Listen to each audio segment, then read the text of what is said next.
안녕하세요. 오늘도 들러주셔서 감사합니다. 새벽에 들려주는 옛 이야기 시작하겠습니다. 옛날 옛적 경기도 깊은 산골 마을에 봉팔이라는 사내가 살고 있었다. 그자는 글도 모르고 농사일에도 젬병이었으나 술과 노름질에는 도 같은 인물이었다. 젊은 양반들, 팔씨름 한 판 볼테요? 내 이 팔뚝으로 송아지도 눕혀봤어. 장터만 열렸다 하면 노름이나 내기가 있는 곳에 어김없이 기웃거렸고 그날 번 품삯은 그날 저녁 주막 술값으로 날아갔다. 이기면 술을 사발째 들이켰고 지면 괴성을 지르며 집으로 돌아와 마누라에게 행패를 부리기 일쑤였다. 어이 정심이, 어딨어? 집사람 복이 없어서 내가 또 진 거라고. 다 네 탓이야, 네 탓. 그 집 안사람, 정심이라 하는 여인이 있었는데 그녀는 마을에서 손꼽히는 미인이었다.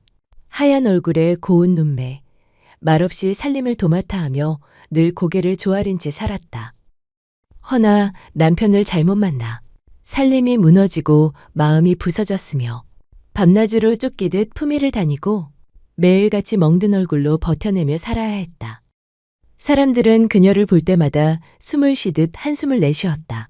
아이고 정심이 그 아나 인물 참 곱디고 분디 참말로 복도 없제. 봉팔이 그 작자 날마다 술에 쩔어 안 사람을 패고 산다더라. 불쌍해 죽겠구만. 그 착한 정심이가 봉팔이 같은 놈을 만나서 인생을 망쳤지 뭐여. 남의 집 품을 다니며 번 몇 푼도 봉팔이 손에 들어가면 노름판으로 흘러들었고 돈을 내놓지 않으면 손찌검이 따랐으며 하루가 멀다 하고 얼굴에 멍이 들었다. 어느 초가을 장날, 봉팔이는 아침부터 주막에서 술을 퍼마시고 해가 중천에 뜰 무렵 장터 한복판 투전판에 자리를 틀고 앉아 패를 내리치며 고래고래 소리를 지르고 있었다. 그때 그 옆을 한 선비가 지나가다 발을 멈추었다. 말없이 패를 바라보던 그 사내는 바로 한양에서 내려온 젊은 선비 연수였다. 연수는 한양의 서당에서 학문을 닦다 벼슬길을 마다하고 이 마을로 내려와 아이들에게 글을 가르치며 조용히 살아가는 이였다. 청빈하고 고요한 눈빛을 지녔으며 어지간한 일엔 말이 없던 사내였다. 하지만 그날은 달랐다. 봉팔이 먼저 시비를 걸어왔다. 어이 선비 양반, 거기 서서 보기만 할 것이오? 분만 잡아본 손으론 패 한 장도 못 잡겠소? 아니면 질까 겁이 나는 게요? 주위에서 킥킥대는 웃음이 터졌고 연수는 조용히 앉아 패를 받았다. 한 판, 두 판, 세 판. 결국 연속으로 이긴 이는 연수였다. 봉팔이는 엽전을 모두 잃고 분이 풀리지 않아 벌떡 일어나 연수의 팔을 붙들었다. 이대로는 못 보내지. 딱 한 판만 더 둡시다. 이번엔 내 마누라를 걸겠소이다. 순간 장터가 조용해졌다. 바람마저 멎은 듯 숨소리 하나 들리지 않았다. 연수는 눈을 가늘게 뜨고 봉팔이를 바라보며 낮게 말했다. 도박에 미쳐도 곱게 미치시오. 사람이 어찌 사람을 내기에 건단 말이오. 봉팔이는 입술을 깨물고 눈을 부라렸다. 기다리시오. 내 당장 마누라 데려오리다. 당신이 이기면 정식으로 데려가도 좋소. 봉팔이가 거친 발걸음으로 집을 향해 사라지자 사람들은 다시 수군거리기 시작했다. 아이고, 저놈이 미쳐도 단단히 미쳤구먼. 정심이 어쩐다냐. 허구한 날 맞더니 이젠 도박판에 팔리기까지. 저렇게 곱고 착한 안악을 어쩌면 저런 놈한테 시집을 갔을꼬. 연수는 묵묵히 패를 정리하며 사람들이 수군거리는 소리를 들었다. 그리고 잠시 후 봉팔이는 정말로 정심의 손목을 억지로 끌고 다시 나타났다. 정심의 얼굴엔 선연한 멍이 있었고 굳게 닫힌 입술 아래로 말라버린 눈빛만 남아있었다. 이번이 딱 마지막 판이오. 그쪽이 이기면 정심이 데려가시오. 내 마누라를 걸겠소이다. 주인은 숨을 죽였다. 연수는 말없이 패를 잡았고 패는 오고 갔다. 팽팽한 긴장감 속에 사람들 모두 숨소리조차 내지 못했다. 그리고 마침내 연수가 마지막 패를 내려놓으며 조용히 말했다. 장 둘이요. 이보다 높을 수 있겠소? 그 순간 정적을 깨고 사람들의 탄성이 터졌다. 장땡이로구먼. 봉파리가 졌구만. 아이고, 정심이 살았다. 봉파리는 얼굴이 일그러진 채 이를 갈며 쥐새끼처럼 장터를 빠져나갔다. 그리고 그 자리에 남은 정심은 그제야 조용히 주저앉아 오열을 터뜨렸다. 하지만 그 울음은 원망도 분노도 아니었다. 숨통이 트인 안도의 울음이었다. 연수가 조용히 손을 내밀자 정심은 말없이 그 손을 잡았다. 두 사람은 장터를 지나 마을 어귀로 향해 걸어갔다. 걸음을 옮기던 연수가 조용히 말을 건넸다. 괜찮으시오? 보아하니 몸도 마음도 많이 아프신 듯 하온데. 정심은 고개를 숙이며 눈물만 흘리자 연수는 조용히 덧붙였다. 저를 따라가지 않으셔도 됩니다. 지금이라도 그자를 떠나 어딘가에서 다시 시작하시오.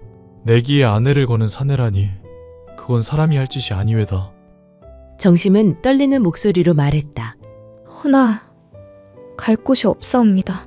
어릴 적 부모 잃고 떠돌다 그 사람을 만나 이곳까지 왔지요. 그 사람 하나만 바라보고 살았사옵니다. 연수는 한참을 그녀를 바라보다가 담담히 말했다. 그럼 제 집으로 가시지요. 누추하오나 방 하나는 비어 있습니다.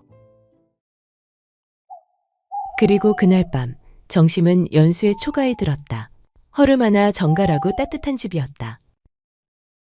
연수는 따뜻한 차를 내오고 조용히 물었다. 사람들 말 다 들었습니다. 당신이 어떤 대접을 받고 살아왔는지도요. 그냥 모른 채 하고 지나칠 수는 없었습니다. 정심은 조용히 고개를 숙였고 한참을 말없이 있다가 마침내 입을 열었다. 살아있다는 것이 살아있는 것이 아니었습니다. 그 사람 곁에서의 삶은 매일이 지옥이었사옵니다. 연수는 조심스레 따뜻한 수건으로 그녀의 얼굴을 닦아주었다. 어둡던 표정 뒤로 숨겨졌던 정심의 고운 얼굴이 서서히 드러났다. 정심은 말없이 눈물을 흘렸고 연수는 더는 묻지 않았다. 며칠 뒤 정심은 연수의 집에 머물며 조용히 새 삶을 시작했다. 밥을 짓고 마당에 물을 뿌리고 서당 아이들의 책을 챙기며 하루를 보냈다. 연수가 아이들에게 글을 가르치는 모습 너머로 웃는 법을 잊었던 정심의 얼굴에 조금씩 따뜻한 빛이 돌기 시작했다. 며칠이 흐르고 어느 날 오후 연수는 마을 어귀 들판을 지나 개울에 놓인 징검다리를 건너려 했다. 뒤따르던 정심은 물살과 이끼 낀 돌들 앞에서 걸음을 멈췄다.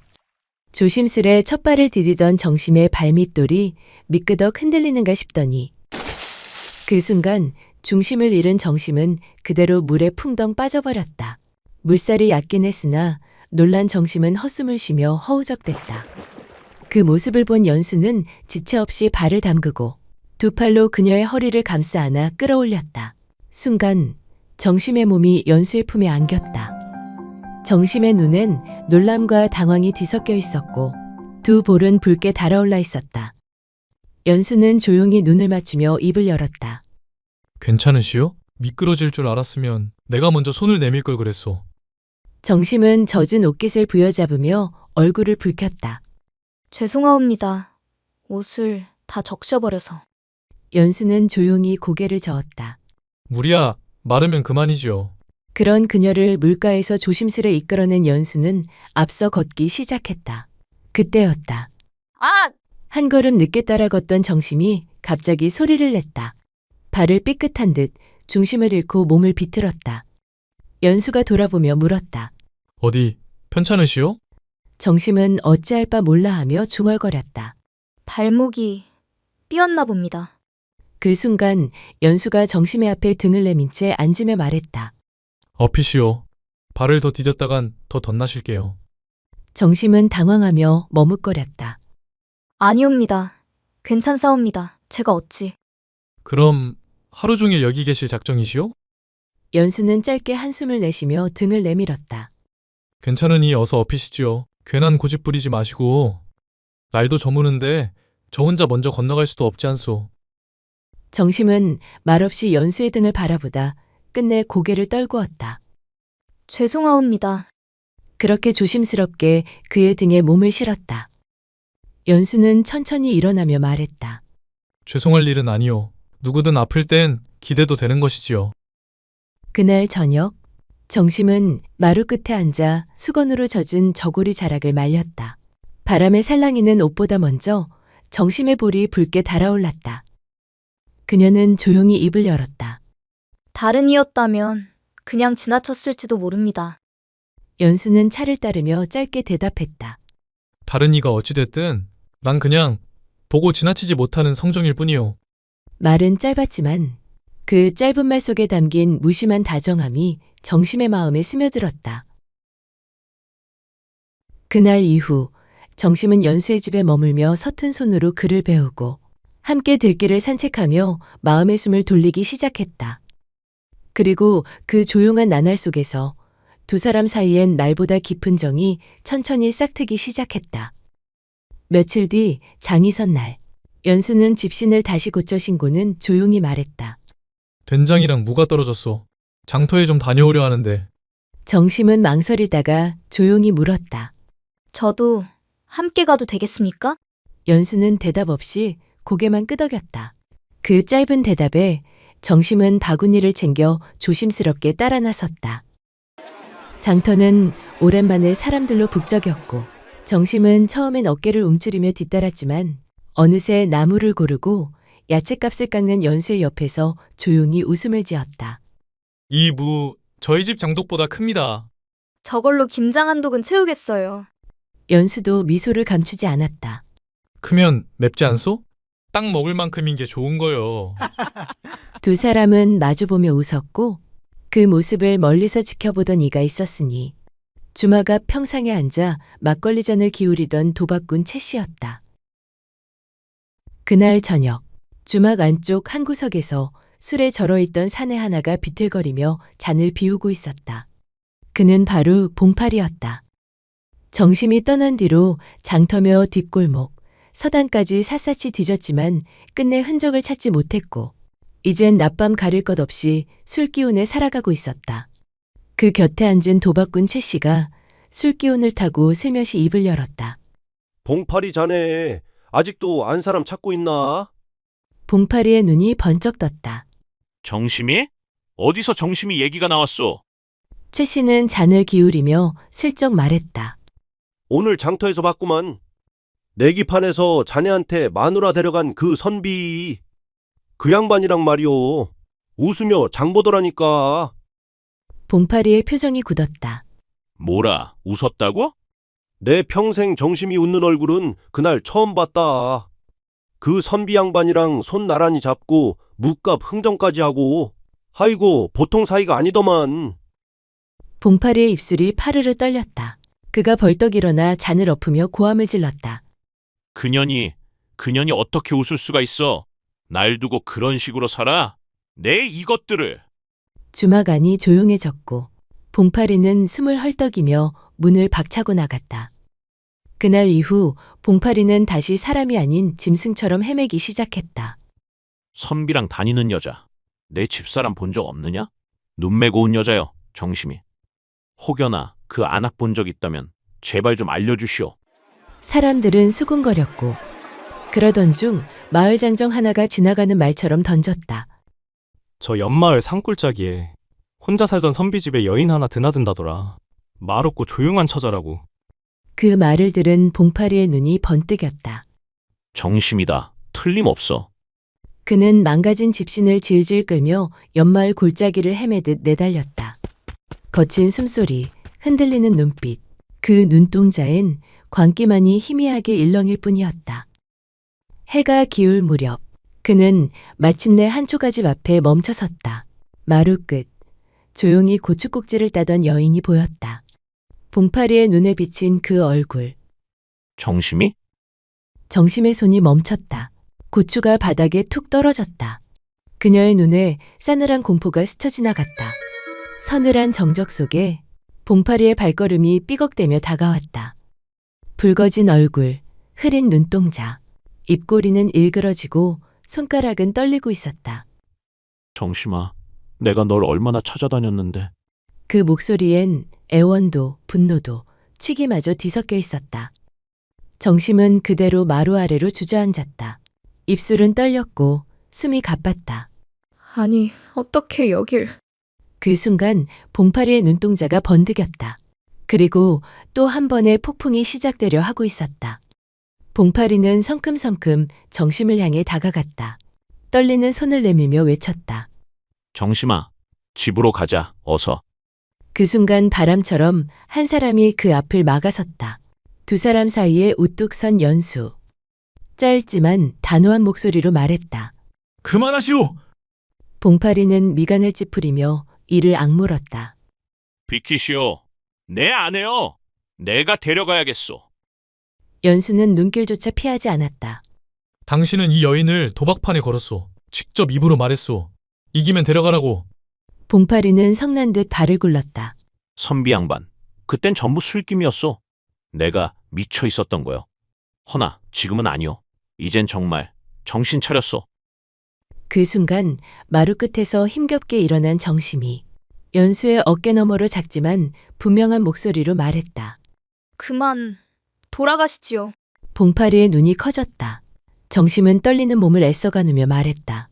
그날 이후로 더는 당신의 여인이 아닙니다. 잠시 정적이 흘렀다.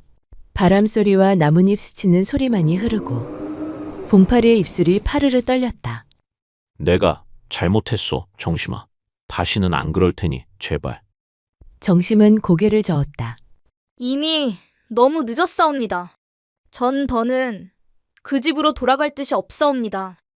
그 자리에 얼어붙은 채 봉파리는 입꼬리를 빗돌게 올리며 말했다. 정심이 뭐야? 이 선비 양반이랑 정분이라도 났단 말이냐? 허나 잊지 마라. 넌 내 안 사람이야. 내가 두 눈 똑바로 뜨고 널 여기에 그냥 둘 줄 아느냐? 잔말 말고 어서 따라 나서. 그러고는 성큼 다가들며 정심의 팔을 거칠게 낚아채려는 찰나. 연수가 잽싸게 팔을 뻗어 봉파리의 손목을 단단히 붙잡았다. 잠시 팽팽한 침묵이 흘렀다. 그리고 연수는 천천히 한 걸음 나섰다. 봉파리를 내려다보며 낮은 목소리로 말했다. 그럼 마지막으로 내기 한 판 어떻소? 봉파리의 눈동자가 번쩍 빛났다. 내기? 그래요. 마지막 내기요. 이기면 자네 아내 정심을 데려가도 좋소. 그 말에 봉파리의 입꼬리가 슬그머니 올라갔다. 퍼, 그것 좋소이다. 그거야말로 사내 대 사내로 붙는 방식이지. 정심은 놀란 얼굴로 연수를 바라보았다. 나으리, 제발 그러지 마십시오. 연수는 그녀에게 조용히 고개를 끄덕여 보일 뿐이었다. 절 믿으시고 기다리십시오. 잠시 후 연수는 질그릇 3개를 가져와 마당에 엎어놓았다. 그리고는 손에 작은 돌멩이 하나를 쥐었다. 이 안에 돌 하나를 넣고 섞겠소. 자네가 돌이 들어있는 그릇을 맞히면 정심을 데려가시오. 봉파리는 피식 웃더니 두 손을 비비며 말했다. 허허, 그게 무슨 내기랍니까? 이 봉팔이 장터 쌍류판에서도 사기꾼 손놀림을 죄다 꿰뚫은 사람이요. 눈이 2개면 다 보인다 이 말이지. 연수는 묵묵히 고개를 끄덕였다. 그리고 봉파리가 한눈을 파는 찰나 그는 조용히 조약돌을 그릇 밖으로 빼냈다. 그러고는 아무렇지 않은 듯 그릇 셋을 능숙히 섞었다. 이윽고 봉파리는 이마에 주름을 가득 잡고 그릇 하나를 가리켰다. 가운데, 분명 가운데 그릇에 돌이 있어. 연수는 말없이 가운데 그릇을 들었다. 텅 빈 그릇 안 아무것도 없었다. 봉파리는 눈을 휘둥그레 뜨고 벌떡 일어났다. 거짓말이오. 분명 이 그릇에 돌이 있었잖소. 어딨소? 날 속인 게요? 그가 고함을 지르며 연수의 멱살을 잡으려는 순간 연수가 그의 팔을 단호하게 쳐내며 크게 소리쳤다. 이 어리석은 자여. 이딴 내기로 아내를 잃어놓고 또 내기를 하겠다니. 사람이 그렇게도 정신을 못 차리요? 정심은 사람이요. 자네가 아무 때나 걸고 따고 잃는 물건이 아니란 말이오. 봉파리는 말문이 막혀 입만 벙긋거리다가 아무 말도 못하고 주춤거렸다. 연수는 한치의 망설임도 없이 말을 이었다. 자네를 이대로 둘 수는 없소. 관아에 고하겠소이다. 이 마을엔 도박꾼이 설 자리가 없다는 걸 똑똑히 보여줘야 할 터이니. 봉파리는 얼굴이 붉게 달아올라 눈을 부라리더니 이내 아무 말도 남기지 않은 채 고개를 돌려 도망치듯 마당을 빠져나갔다. 마당엔 한동안 침묵이 흘렀다. 정심은 그 자리에 선 채 긴 숨을 내쉬었다. 연수는 말없이 그녀를 감싸 안고 조용히 속삭이듯 말했다. 다신 그대 곁에 다가서지 못하도록 내가 지켜주겠소. 그러니 더는 걱정 마시오. 정심은 천천히 눈을 감았다. 그제야 오랫동안 얼어붙었던 마음 한켠에 작은 온기 하나가 퍼져나갔다. 그리고 그녀는 연수를 향해 조용한 웃음을 지어 보였다. 정심은 하얀 손끝으로 작은 꽃잎을 만지며 중얼거렸다. 이제는 살아있다는 것이 무엇인지 조금 알 것 같습니다. 연수는 그 말을 가만히 듣더니 작은 미소를 지었다. 그렇게 정심은 아픔에서 벗어나 다시 삶을 살아내기 시작했다. 묵묵히 손을 내밀어준 연수가 있었다. 그들은 그렇게 다시 걸어가기 시작했다.